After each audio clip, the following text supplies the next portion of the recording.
You're listening to Skeptoid. I'm Brian Dunning from Skeptoid.com. The Inflammatory Diet.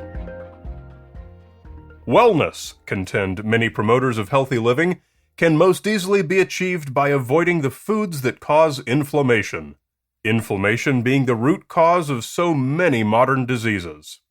It's a mantra that's repeated virtually every time you hear a Hollywood celebrity preach about their diet, and every time you pick up a best-selling book in the health and wellness section.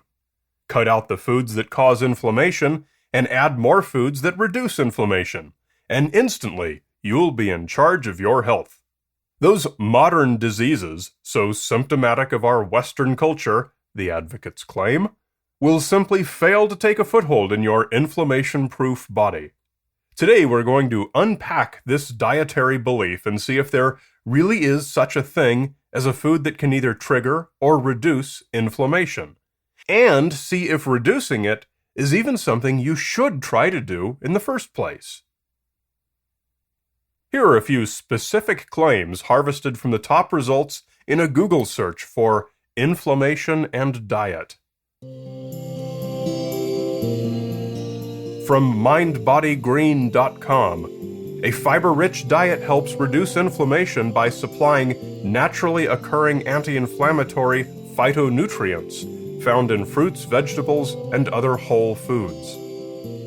From WebMD, an anti-inflammatory diet is widely regarded as healthy, so even if it doesn't help with your condition, it can help lower your chances of having other problems. From drwhale.com, along with influencing inflammation, this natural anti-inflammatory diet will provide steady energy and ample vitamins, minerals, essential fatty acids, dietary fiber, and protective phytonutrients. From Eat This, Not That, the typical American diet is full of inflammation-inducing foods, fried foods, refined flours and sugars, hormone and antibiotic-laden animal products, synthetic sweeteners, and artificial food additives. And just to show how prevalent these beliefs are, we even find it on Harvard Women's Health Watch. One of the most powerful tools to combat inflammation comes not from the pharmacy, but from the grocery store. While sorting and collating and arranging all the research for this episode, I decided the best way to present it is in reverse. The basic claim we're evaluating is that you should eat a diet that reduces inflammation and thus reduce disease. And it turns out that every link in that chain is fatally oversimplified to the point that by the time we get to the end of the chain, there is nothing left. So rather than funneling down to the conclusion, I'm going to start with the conclusion and then explain what's wrong with each of the assumptions supporting the claim. And that conclusion is, drum roll please, no, there is no sound science at all behind the idea that disease is caused by inflammation, or that inflammation is generally a thing to be avoided, that inflammation is even well enough defined in this context, or that certain foods cause it and certain foods reduce it. When you hear a Hollywood celebrity or diet guru say that you should eat in such a way to reduce your body's inflammation, they are wrong. There's no reason to do such a thing. There's not even such a thing to try and do. It's just another magically easy solution to a complicated problem. It sounds science-y, and magically easy solutions sell themselves, so it becomes wildly popular among the general public. So, let's start with the basics. What exactly is inflammation?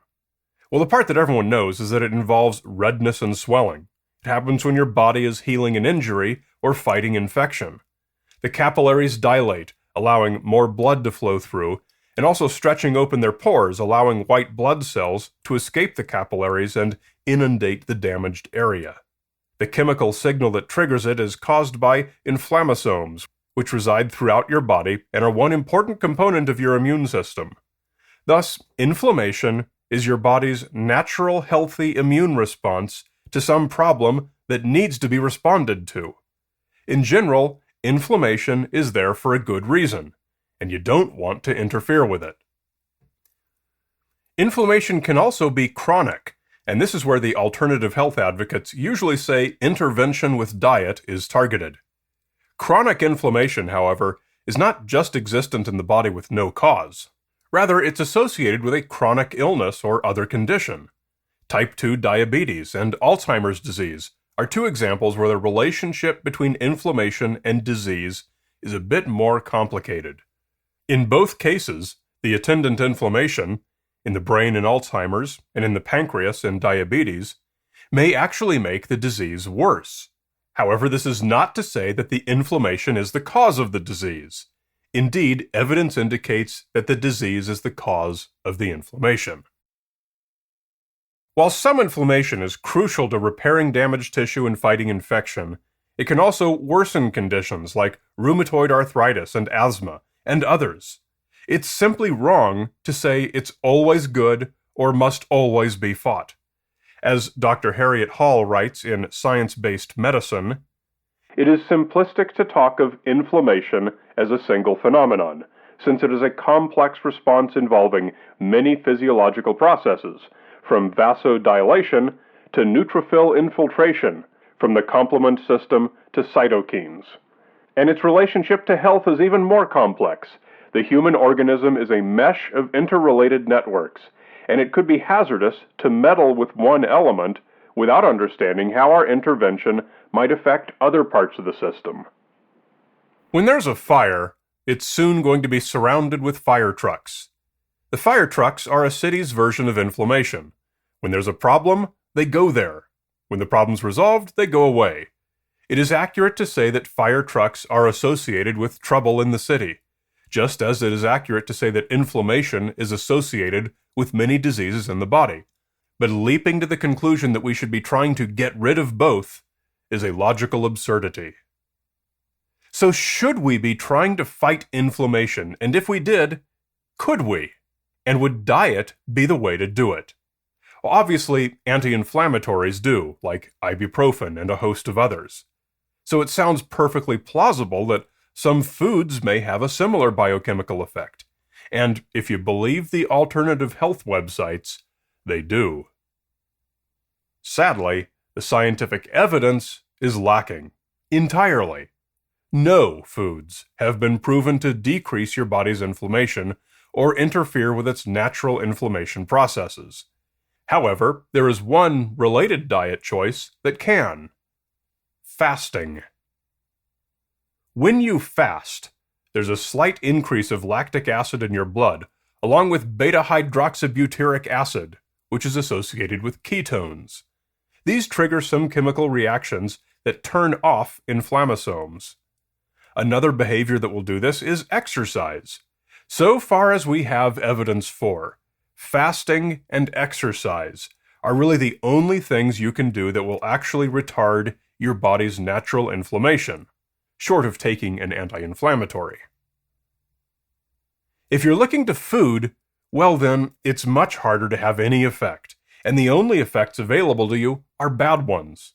Eating a normal amount of any food has not been shown to produce any increase in inflammation. However, overeating, even at a single meal like Thanksgiving when you gorge yourself, will absolutely produce inflammation. If your gigantic meal is high in saturated fats, this effect is greater.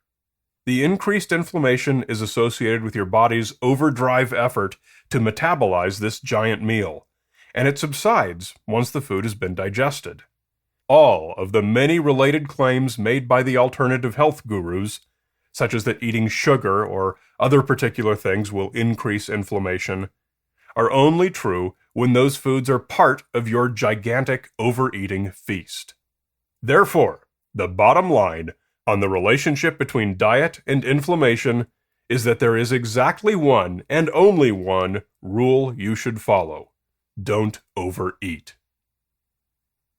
When you see anything else online, in a book, or coming from the mouth of your favorite alternative wellness celebrity, no matter how many sciencey sounding words are in there, be skeptical. The evidence simply doesn't support it.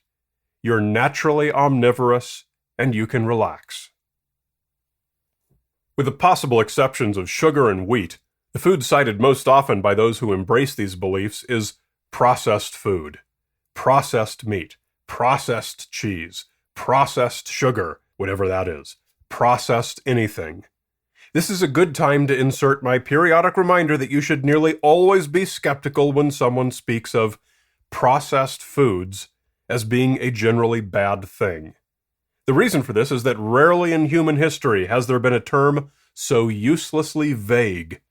Vilifying a food as processed usually means that you don't actually know anything specifically bad to say about it, so you grab the handiest pop culture buzzword to disparage it for you.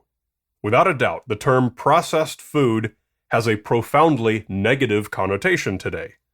But despite what we take it to mean, what does it actually mean?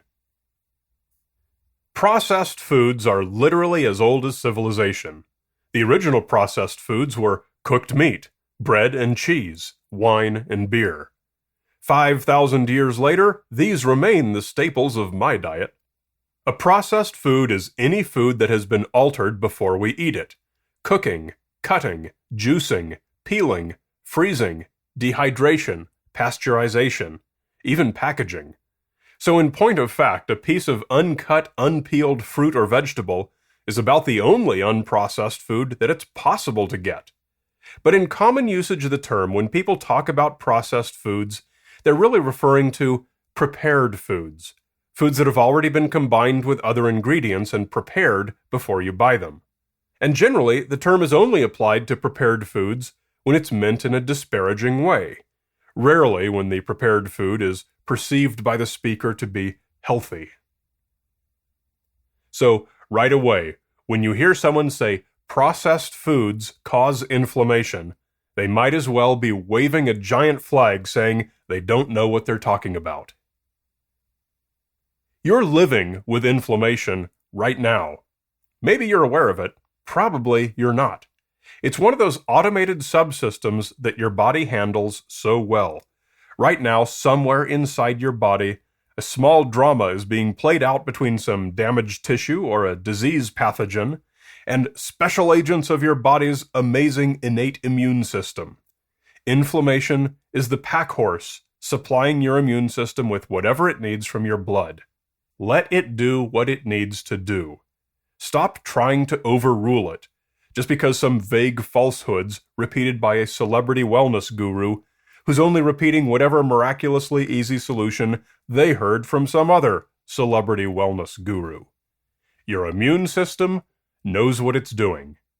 Leave it alone.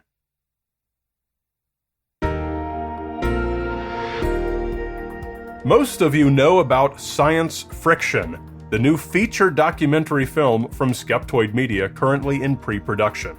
It's about TV documentaries who grossly misrepresent their science experts to make it sound like they're promoting some woo perspective, all to make a more sensational TV program. Over 400 of you have participated in the crowdfunding so far, which is completely amazing. In particular, there's been a lot of interest from those of you wanting to get an executive producer credit, which will not only be up there on the big screen, but also in IMDb to permanently give you bragging rights. We're offering these for donations over $10,000, which sounds like a lot, but there's a neat trick you can use. Most of you work for employers with charitable donation matching programs, and that can cut your cost down to half. We are a nonprofit, and this film qualifies. Check with your employer, and if this looks like something you want to do, drop me an email at brian@skeptoid.com. And make sure to check out the teaser for the film at sciencefriction.tv. You're listening to Skeptoid, a listener-supported program. I'm Brian Dunning from Skeptoid.com.